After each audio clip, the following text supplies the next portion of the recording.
As part of the 10-year anniversary, a survey was conducted in September 2023. There we were asked about which characters we would like to see again. The results are now in, and we are getting a new short story that falls under the group Tales from the Dawn, which are the short stories from Endwalker. And by popular demand, we are returning to the world unsundered to spend another few moments with Self and other ancients in this spatial encore known as Days Gone By, Days Yet to Come. I am slowly making my way through the short stories on the website, so if you want to hear me read more stories, you can find some in a playlist here on my channel. This story gives us the option of either having a male or female warrior of light. As I play a female one, that is what I selected. Now let's get into the story. Oh my, how careless of our Asim. Thus spoke Hythlotius, having ambled into his office at the Bureau of Architect to find the crystal sitting rather conspicuously on a chair reserved for guests. Slipped from a singularly adventurous pocket, no doubt. He marvelled at the way the light played on his facet like the surface of a tranquil lake, and recalled the first visitor he had received that morning. Asem had sought the chief assistant with a refinement of the 14th in series of concept to help ease the burden of travel, which was contained within the palm-sized crystal. But as was so often the case, the conversation concerning the escapade that inspired said concept's creation had spiraled into a full-blown recounting, leaving Hythlotius insufficient time to evaluate it before Asim had to hasten to a meeting with the convocation. Hythlotius was not without his own pressing obligation. The formal evaluation of massive living being concept for one, and had only just returned to the bureau a moment before. And absence's comfort, how unbearably your wandering will surely be, he mused aloud as he collected the French crystal. Turning to the nearby window, Hythlotius cast his gaze over the great capital, where the convocation gathered, and, with a practiced act of will, viewed the world in a different light. While many could feel the flow of ether, only those with experience could perceive its currents with their eyes. Rarer still there were those born with the ability to do so as keenly as Hythlotius, Self being another such natural talent. So it was that Hythlotius effortlessly described Asim's strand amidst the weave. Though he could not be certain of his quarry's exact position at such a distance, he was confident it lay somewhere within the capital. Blinking, he beheld the world as others did once more. Far beyond the panes, the sun was poised to kiss the horizon, and in his ardor bathed the city street in rose and gold. The convocation's business would be concluded shortly, making this an ideal moment to deliver the forgotten crystal. His course decided, Hythlotius departed the bureau, taking only the briefest of moments to mention his plans to the senior secretary. While the industrious soul was accustomed to his superior's carefree nature, he nevertheless attempted to detain him, only to be defeated by the tried and trusted tactic of polite nodding and pretending not to hear. Outside the bureau door, Amrod basked in the evening light.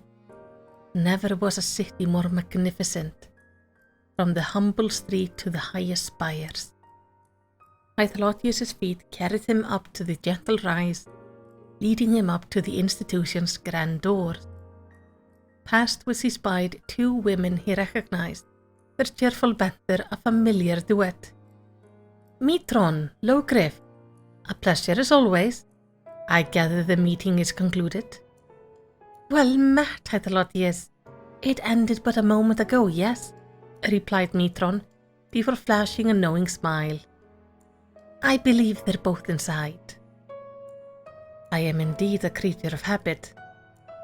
Asem left a concept crystal in my office. With a chuckle and a shrug, Mitron turned to make for the Macaren's angle. Logriff offered some parting pleasantries before jogging to catch up. So Mitron, what shall we do this evening? Exactly what we discussed earlier, at length. Ever the forgetful one, aren't you? Hythlotius could not help but chuckle to himself as he heard their voices fade into the gentle hubbub, unchanging in their dynamic, be it in labor or leisure. Metron created life to thrive in the sea, and Logriff life to thrive upon terra firma, neighboring realms inextricably linked, and as the waves were forever drawn to the shore, so too were the pair inseparable. Hythlotius enjoyed their warmth, listening until he could hear them no longer, before returning to his task. Not a single speck of dust marred the capital's vast and elegant foyer. Deeper within were two figures engaged in what appeared to be a rather serious discussion. As it was customary for the convocation to debate matters of grave importance with neither mask nor hood to obscure their features, it was plain from their unconcealed faces that the meeting had only recently ended, and that some points had not been settled to the satisfaction of all. Or mayhap cousins know better than to try to hide their intention from their own kin. Taking care not to disturb La Habrea and Ikiyorm, Hythlotius passed through the nearby set of doors and stepped softly as he proceeded down the hall. Shifting his perception of the world, he picked up Asim's trail once more. Closer now, the garden most like, which means I'll need to take the long way around. He recognized another strand of ether. Well, since there's no need to rush. Clasping his hands behind his back, Hythlotius began to stroll, humming softly as he imagined his next encounter. A short while later, he arrived at the entrance of the convocational meeting chamber. With impeccable timing, the heavy door groaned and began to open, allowing a young man of modest stature to emerge. Affixed to his white robe was a red mask like no other. Good, Elidibus, I thank and commend you for your service on this fine day. Oh, Hythlotius, as ever you are too kind. If you're looking for Asim and Emmett Sells, they left not long ago. Truly our proclivities are known to one and all. Elidibus and Metron were no exception, indeed. When Asim and Emmett Sells visited the Bureau of the Architect, the staff usually refrained from asking their business and led them straight to Hythlotius.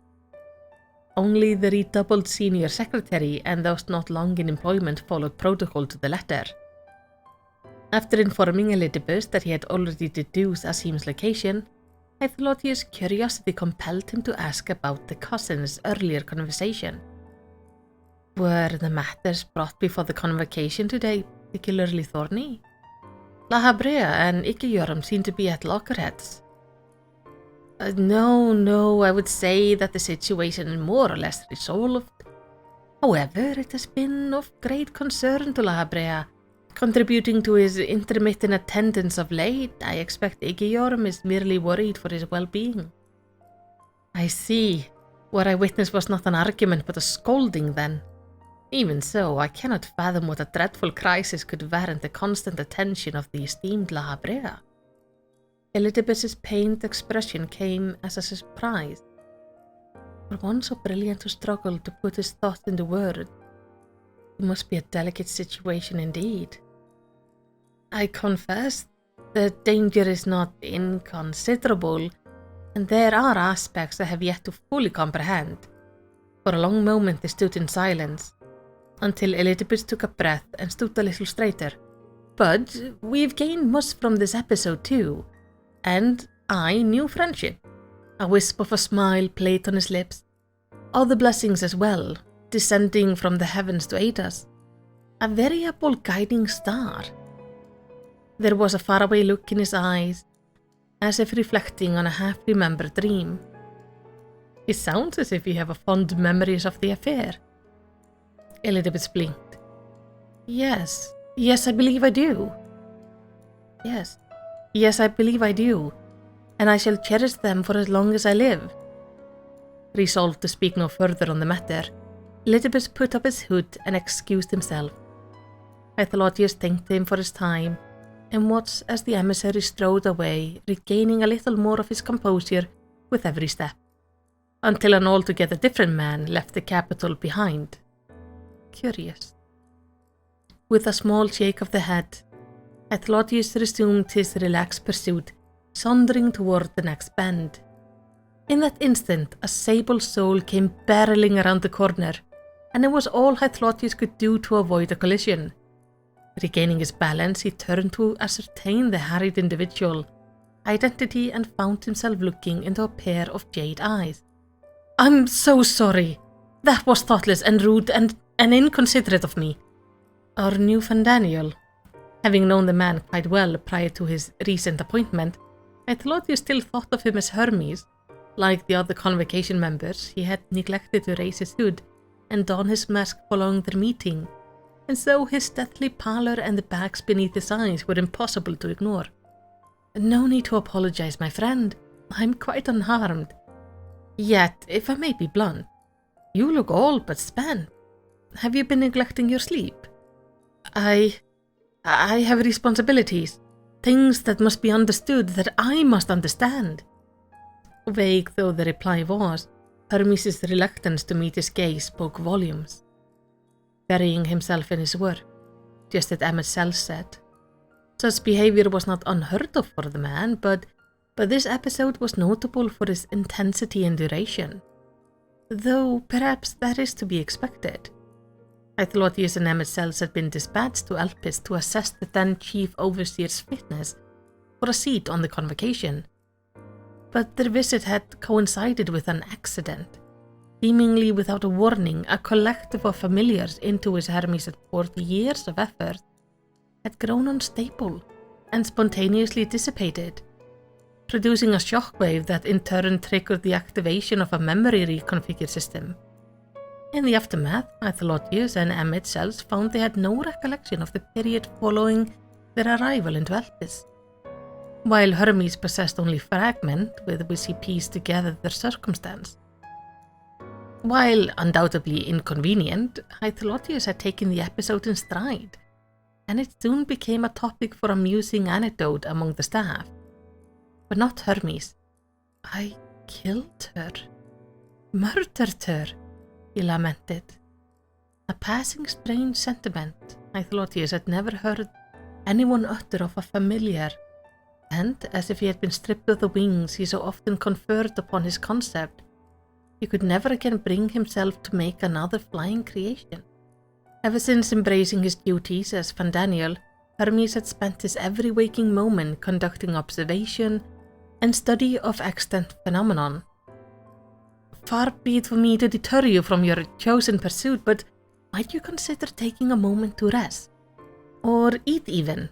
I would be happy to bring you a snack. Do you have any particular preferences? A favorite fruit, perhaps? Something you might enjoy? Hermes shrank, his eyes quivering, as he stared through Aethelodius, lost and searching. I don't know. Then I fear your fatigue has reached an alarming level. Then again, I don't have any strong preference myself, but it is the pleasure of good company from which I derive the most nourishment. If it would move the implacable Emmett Sells to Cortal, I might just devour my own mask. The corner of the dispirited man's mouth twitched ever so slightly. Progress, Aethelodius pressed the attack, this time more directly. My friend, what moves you to devote yourself so wholly to your work? I should like to think there is no problem so impenetrable that one of your considerable talents need to sacrifice his health to solve it. His question was met with silence, as Hermes again withdrew into himself to search for an answer. Adrift in a starless sea, grappling with the dilemma all his own, alone. Emerging at last, he whispered, "We can but go on." Aethelodius regarded him carefully. "May I ask what you mean?" "I can't explain it, but I know not what awaits or what will become of us. Yet we live. We are here and alive, and because of that I feel that we must keep moving." Adrift in a starless sea, gasping for air as the current threatened to pull him under. There is a truth here, but he does not see it. He senses its presence and fails desperately to understand, even as the words tumble from his mouth. As Emetzel's was the keeper of the ethereal realm, Daniel was his counterpart for the physical. The affairs of the living were naturally of primary concern to him, but are these mere philosophical musings, or something more? Hythlotius held his tongue while he pondered the curious words. With a start, Hermes realized his outpouring had elicited no response and mumbled a reflexive apology. Sorry, that was, your concern is much appreciated, Hythlotius. I think I shall heed your advice and retire to my quarters for some rest. A wise decision. Emetzel said the other day, and I quote, if he's determined to keel over where he stands, he might at least carry a cushion. Failing to fight back an embarrassed grimace, Hermes thanked him again and went on his way.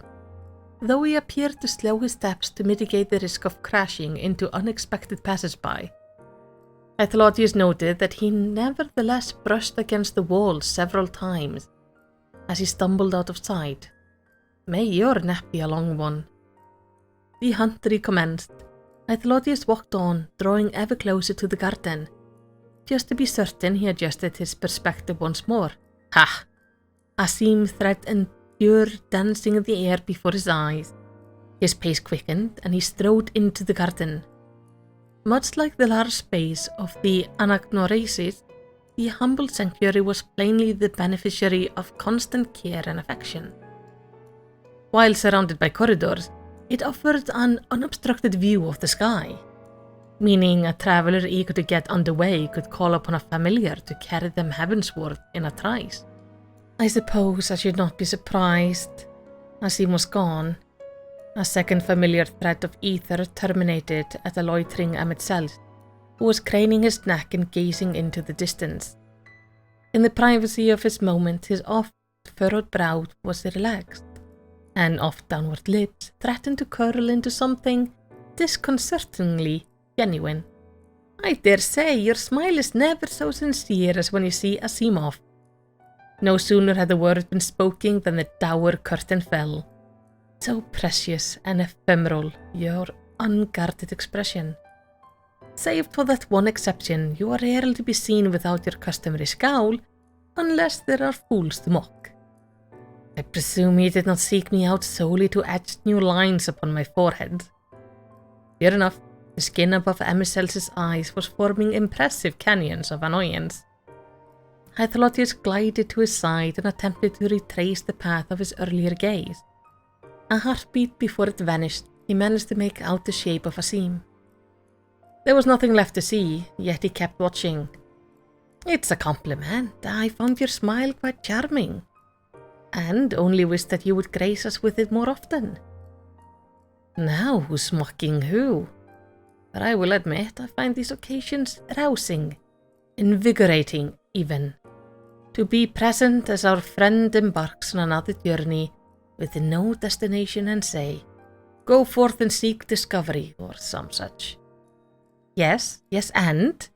So formidable was Emetzel's glower that it could compel almighty gods to cower in shame. Hythlotius, however, was unbothered, having consorted with the indomitable figure since childhood. Two troublemaking brats born with either side. It was their long-standing association that guaranteed Emetzel knew his playful jest was simply that, and that Hythlotius need only wait patiently for honesty to triumph over pride. And I took comfort in the knowledge that whatever tribulations he may face, she will overcome, that whatever the future may hold, it will be livelier for her part in it. Hythlotius could not contain his laughter. Our friend, the force of nature. Well said, well said. He sputtered before succumbing to amusement once more. Emetzel sighed in exasperation and muttered a few words of reproach.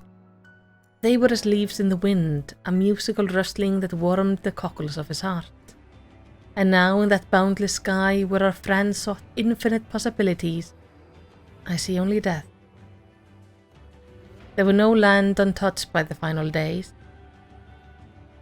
Not even Amarot, over which the heavens now burned. Yes, please. Emet-Sells had found him after some effort, judging from his breathless, disheveled state. You mustn't. With your wisdom and skill, surely you could do more for our people if you remained.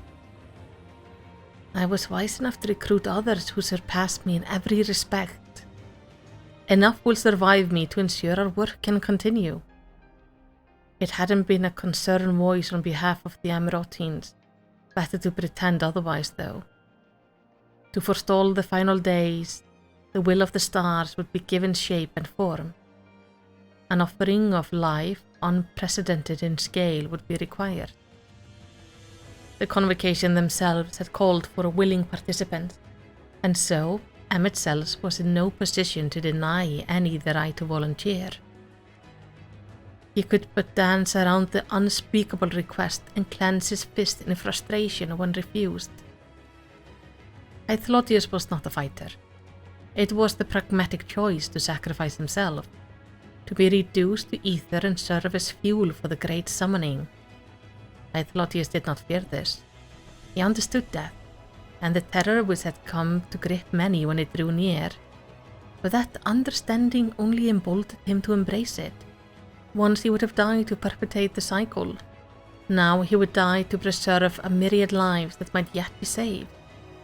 Even so, it pained him deeply to see Emet-Sells reduced to such a state, though he knew full well he was not the sole cause of his distress. Asim has not forsaken us. He follows her heart, as he ever has, and seeks to defy this fate in her own way. Don't you think I know that? There is no time, Hythlotius. We need solutions now. We have a duty to the star. The words were as a guttural howl. So terrible was his fury. He who held out hope for Asim's return longer than any. He whose anger and frustration and pain I see writ plain in his pleading eyes. He who has ever been constant and true, and who I am proud to call my dearest friend. You're right, Emet-Sells. You're right, and that is why I must place my faith in the convocation's plan. The hour of Zodiac summoning was at hand. He speaks again, but there's nothing left to say. I raise my hand in apology and farewell, and I leave him behind. I do not turn to look. I remember a garden and a sky and a man, and it is enough. It is enough. It ends, and yet it goes again.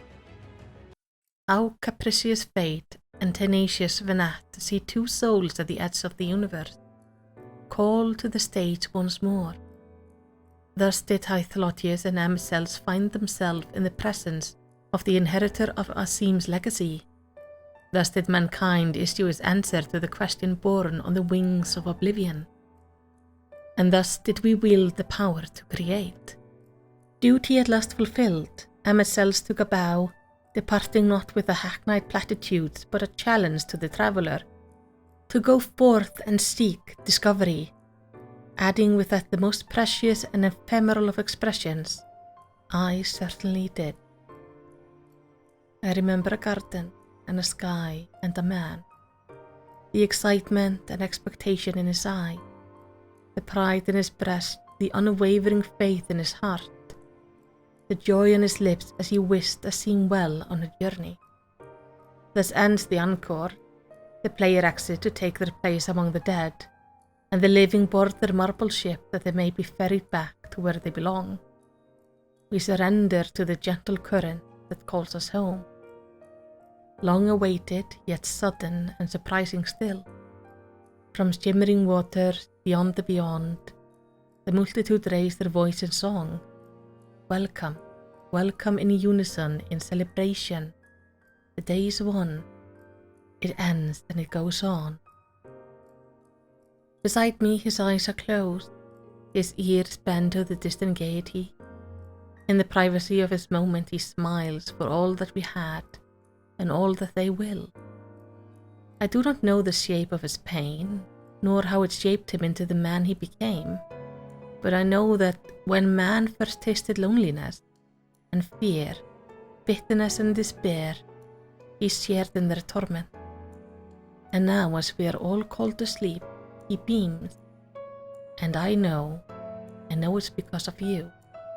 He lifts his head to gaze into the waters.